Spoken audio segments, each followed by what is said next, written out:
Meron na naman nga akong natagpuan na masarap na kainan na sislingan dito sa lungsod ng Santa Rosa, Nueva Ecija. Ito ang legendary Amelito Sizzling House dito sa Santa Rosa. Bali matatagpuan nyo lang sila sa GP Building likod ng Central School at tabi ng Forest Lake Memorial Parks. Napansin ko nga rin na puro mga kumakain dito ay mga estudyante. Talagang dinarayo itong kainan na to dahil sa pinagmamalakin lang gravy at soup at mga masasarap na putahe. Napansin ko nga rin na sobrang komportable dito dahil naka-aircon ang lugar nila. Bale, ito ang kanilang menu at i-post nyo lang para sa buong detalye. Ang bestseller nga pala nila dito ay longganisa, breaded chicken fillet with egg, pork sisig, boneless daing, at spicy squid. Kapansin-pansin nga rin itong bagong ino-offer nila na tapang kabayo. Nag-ooperate nga pala sila dito ng 10 AM to 10 PM. At ang rice, soup at gravy ay unlimited dito. Dahil nga dinarayo at binabalik-balikan itong sislingan nila ay meron din silang 29 branches. Kaya tara, samahan nyo akong tikman ang kanilang mga pagkain.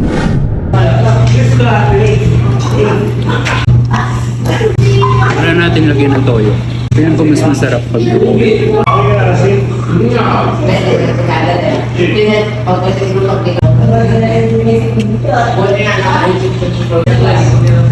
usok-usok pa yun.